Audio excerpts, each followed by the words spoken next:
What's up guys, this is ScherBR talking, welcome back to my channel. In today's video I want to talk about news for Romancing SaGa Universe.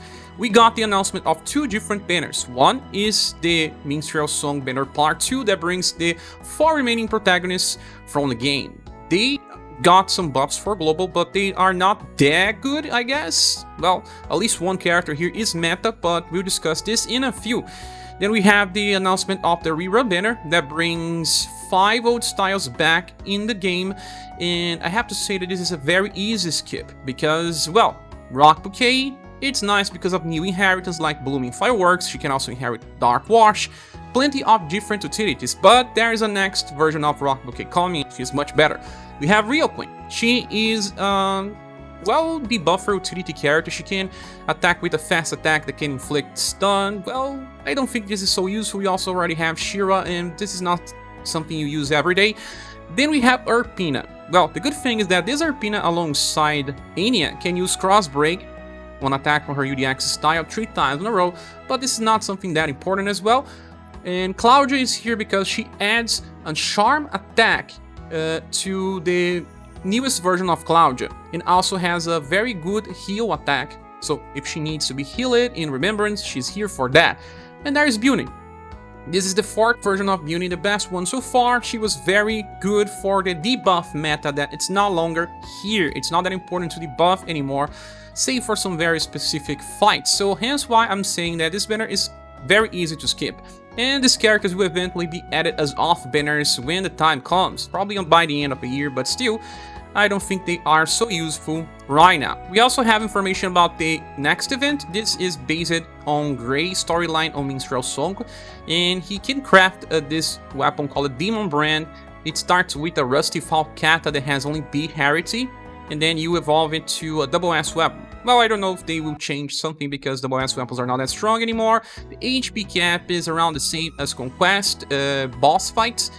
And there are some different materials here. I don't know if they will be used for the craft or what. They will also be dropping Platinum Pickaxes, so you will be able to get yet another Master Holystone. This time I'll be getting probably a Spear. Well, now we're going to discuss all new styles because we have the information on Reddit in a post by Hands43. Like always, thank you so much for doing this amazing job. As you can see, they buffed Gray STR to become 117. This is the highest one in the game. Endurance is better now, and agility was increased. He's a farmer that can be used in boss fights, but, well, he's not exactly that good for boss fights, so I don't know if this is something that important anyway, but he's a very good farmer. Well, he has a 15% buff to Great Sword damage to himself and all other allies in the party. If you are using him on Remembrance, that means that you increase the damage for everyone.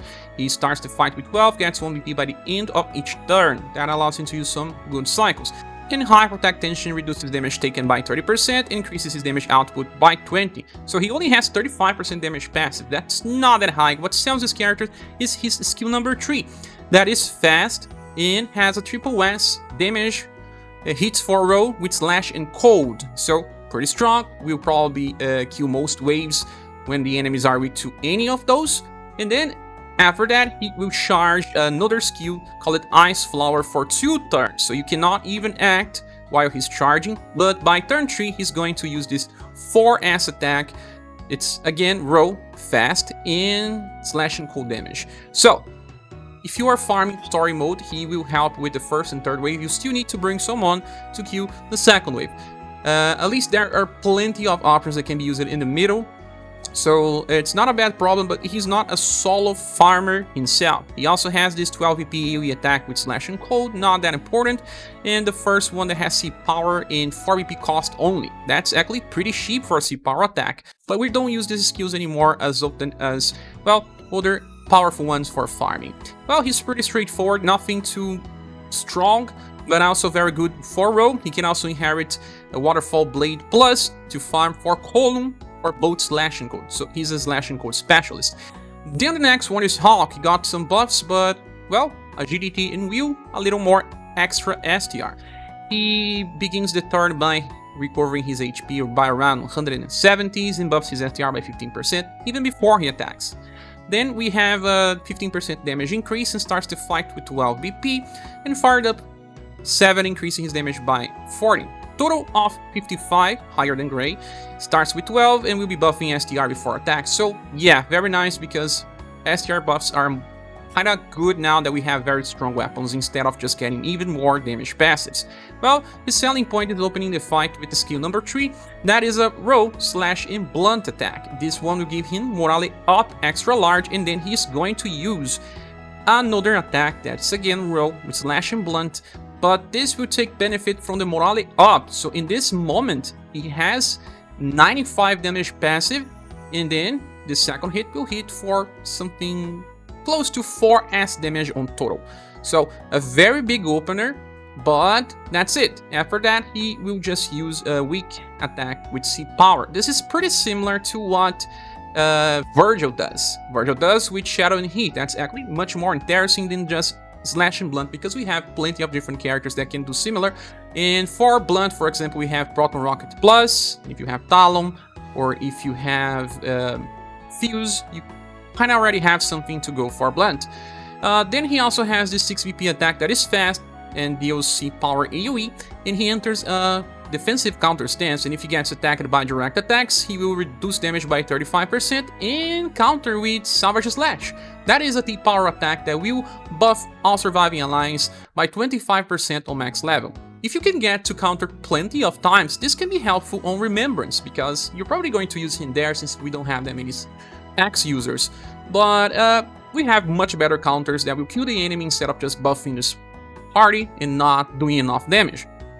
And that's it. The guy is pretty straightforward as well, nothing too different than we have seen before, so works for farming, but not what we were wanting for Remembrance. Next is Stylization, and she's now a Rapier user and has the Earth element because she can inherit Earth spells. She got a buff to STR so that she can use Axe skills if you want, and a little buff on agility because she still needs agility to increase accuracy for spell casting. She's a hybrid unit and suffers for low endurance. Well, she has a 20% damage increase, and then on odd turns 1 BP. On even turns she recovers HP by small effect, that should be around 700.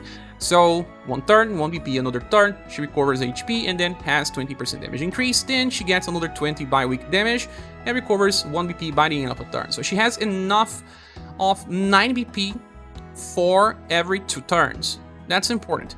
Then high protect tension, so on the end she does have 60% damage passives when attacking with targets and 30% damage reduction. She's used it on boss fights and can be helpful for those that skipped the cross version of J-Mew, because she has the skill number 2, 6 BP, 8 power, and will grant morale down medium to targets that decreases their damage by 25%. It does have 2 different elements, as you can see, and she can use this every 2 turns easily. She gets more than that, and then eventually she can even attack. And when she's attacking, she's using her 3 BP AoE attack that can hit between 1 to 2 times, 50% chance for each. That's good enough. And then she can also use her skill number 3, that is a spell with blunt and pierce damage, has a chance to debuff agility by 20% and even stun the target. Her intelligence is good enough to use this for Rio Queen in the future if we need something for stage 25 when it gets released. Well, we're not going to use her too much on hard challenges besides Remembrance, but you can use her skill number 2 for hard challenges that buff break you or just remove their debuffs. So, well, it's another way to decrease damage, but we have Barbara and she is much better to reduce damage. Although for Remembrance she's gonna help for both Axe and Rapiers, because you can still bring her Axe version to apply morale down, but her Axe version is pretty fragile. I don't know if that will help too much, but it's something to consider. And the last character is Barbara. She was buffed, now we have 90% endurance and 90% will. Those are 2 good values for boss fights. But she suffers from being hybrid, barely enough STR, very bad agility and intelligence to inherit shadow spells will be very bad. Well, she's all about support. Passive number 1, 37% chance to grant attack boost that will give 20% damage increase to all surviving allies for only 1 turn. So once every 3 turns, nothing special, just there. The second one, she has a heal on the start of a turn by around 170s and will also buff her own will by 15%. Very nice because in long fights, we want high will to decrease chances of being debuffed, inflict with ailments. You know that these things are the hardest things to fight in hard challenges. She also starts the fight with 12 BP and recovers 1 BP by the end of a turn. So this allows her to use something very nice. That is skill number 3. For 12 BP, you have a fast skill that will change an Englober for much better. She will apply Guard Up Medium and Defense Boost Medium. Both will decrease damage by 25% each. Well, we all know that in this game it's not additive. It's not 50% directly.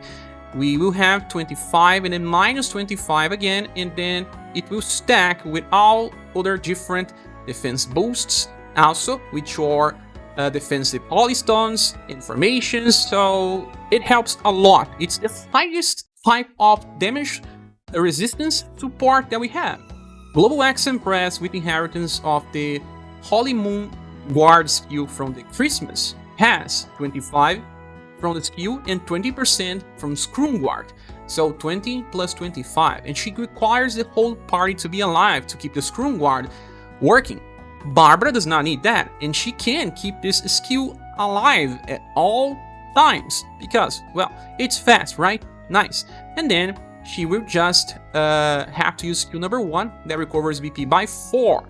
So she gets actually 6 BP per turn, and then she will get more BP by using the skill, totalizing 12, exactly what you need to cast this skill again every 2 turns. So you will have Guard Up and Defense Boost active all times. And something that you can inherit is her Flamenco Dance from the first Platinum style, and when you are finishing the enemy, you use that skill that gives 50% damage increase to the party and kill the boss faster. So it's actually a pretty nice support. We'll be giving her a triple S grade. The other characters are standard rates, but this character is nice. She is very important for those that don't have the perfect build for Empress. Those that have can still keep using her, but she is a side grade that's slightly better if you do not need Empress shield. So very nice. The bad thing is that this banner is not that good. The other characters are easily replaceable, save for maybe Aisha for those that are having difficulty with Rapier Remembrance. So this banner is not that important. We'll be receiving a low silver award, but well, I'll be making the full review tomorrow. So what do you think about this all? Please say here in the comment section. Thank you so much for watching this video. Please subscribe if you haven't, and if you want to support the channel, there are links on the description. Hope to see you soon in the next video or live stream.